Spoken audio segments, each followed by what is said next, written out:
This is Bobby Sessions, young legend from Dallas, Texas, and I'm implementing a new series starting today called Wellness Wednesdays, touching on different aspects of mental health, kicking off with Mental Health Awareness Month. So, a question I thought of today is, does society have a toxic relationship with time? And for most of us, the answer is yes. And I'll start with my own personal experience. When someone graduates from high school, they have goals. You hear what's your 5-year plan? What's your 10-year plan? And for a lot of us, we want these very plans and goals that we set for ourselves are things that will normally be achieved by people that have spent years and years of their life working. We want to shorten that to do all of it in 3 to 5 years. So like when I was 18, I'm like, I have to be a millionaire by the time that I'm 21.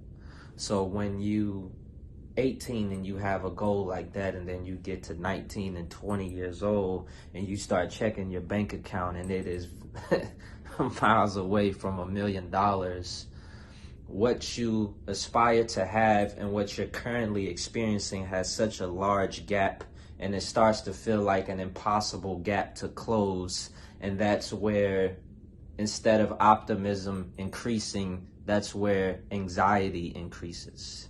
Because it's like we have a whole generation of people now that when they're in their 20s, they already feel like they're old and their window is closing.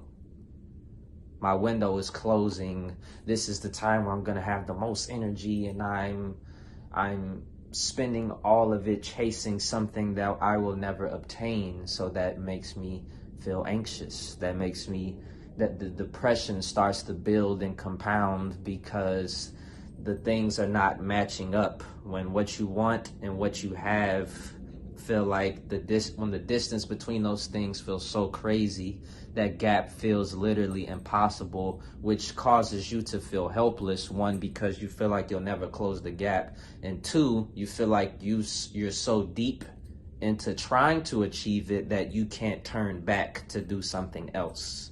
So that helplessness creates even more anxiety, and it's starting to double. Oh, maybe I should have just settled for what I was doing at 18, and maybe I wouldn't be so fucked up now. A lot of us have a toxic relationship with time, as opposed to just accomplishing the goal itself.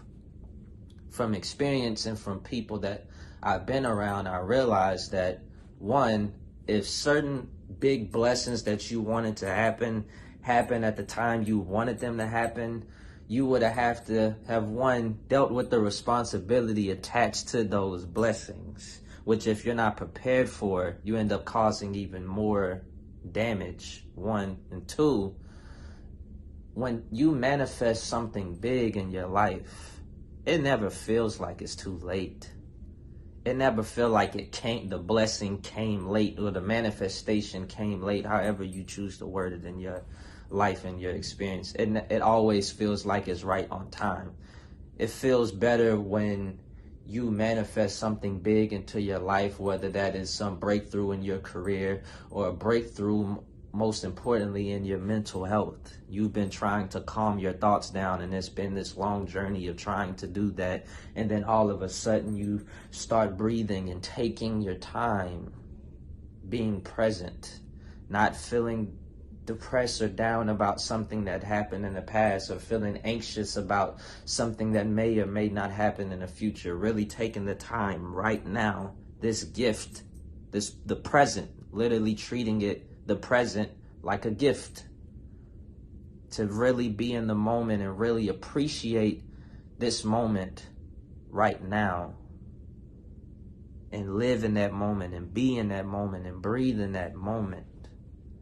And you start realizing, like, for me to close the gap on whatever goals that I have, that's just me being present in this moment and making the most of this moment, and having a lot of those moments that compound over time, and that will start to ease a lot of this anxiousness, because since we have this toxic attachment, we start to overvalue these negative experiences, and we give them too much credit, and we give them too much weight, and they become this big moments where if we was just taking our time a little bit more, we will realize that even that moment where you're feeling anxious and your thoughts are going crazy, which are making your emotions crazy, and you feel like, yeah, I'm never going to get control of them. Just take a moment and breathe. And when you look at time as more than just this moment, you realize that it's just going to pass. Just like the negative thoughts you had before passed. And a quick reminder to everyone out there that's dealing with this. Don't let family, society, most importantly this, social media, trick you into thinking that you need to rush with whatever it is that you're doing. Whether you're an entrepreneur, whether you're someone working at a job, whether you're someone that's just trying to improve a relationship with your loved one, or whatever it is that you are actively working towards and trying to accomplish, don't let anyone, even yourself, rush you. There's no need to rush. There's no need to rush. There's literally no reason to rush. You're not running out of time because you don't know what you want to do when you're 23 years old. There's no rush. Just because you're 38 and you don't have $1 million yet, this doesn't mean that you're not successful. If you are working and then it happens for you at 52, that's a lit 52. Take your time. Take your time.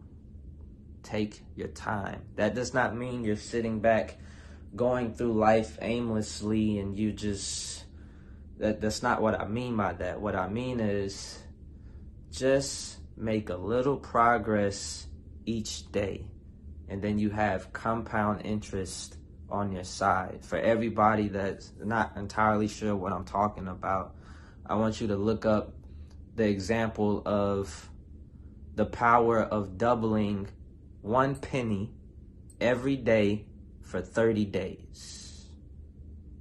1 penny to 2, 2 to 4, 4 to 8, to 16, 32, 64. You done did it 7 times and it hasn't reached $1 yet. So if you're looking at it, you're like, I'm never going to get anywhere with this. This is never going to work. I'm wasting my time. When if you just keep going, I want you to look up where you get by the time you do it 30 times and see how far you get just from taking that step every day, not with these unbelievable expectations. I made this example the other day. People want Beyonce expectations at an open mic stage of their life. There's nothing wrong with being at an open mic stage of your life. But when you have the expectations of somebody that has done this for 20, 30 years, when you've done it for 20 to 30 days, instead of you being present and enjoying that stage in your life, you're spending all of that present time being depressed because you are not experiencing what you feel is the high of the Beyonce level, when you're not prepared yet to deal with what comes with that level. You can't just take the good of that level. You have to take all of it, which is fine, and you'll enjoy that level a lot more when you've prepared at this level. So take your time, enjoy your life, take a breather, and give yourself room to feel good, and keep feeling good. Keep talking to yourself in a positive way, telling yourself that you are powerful, that you are beautiful, that you are intelligent, that you are disciplined, that you are, tell yourself that you are emotionally stable, mentally strong. Give yourself grace and give yourself room and give yourself the ability and the space to make mistakes without judgment, not just from the world, but most importantly, from yourself. And with that, This is the first one, Wellness Wednesdays. I hope everyone enjoys the rest of their day and continues to manifest whatever their heart desires. This is Bobby Session, Young Legend from Dallas, Texas. And peace.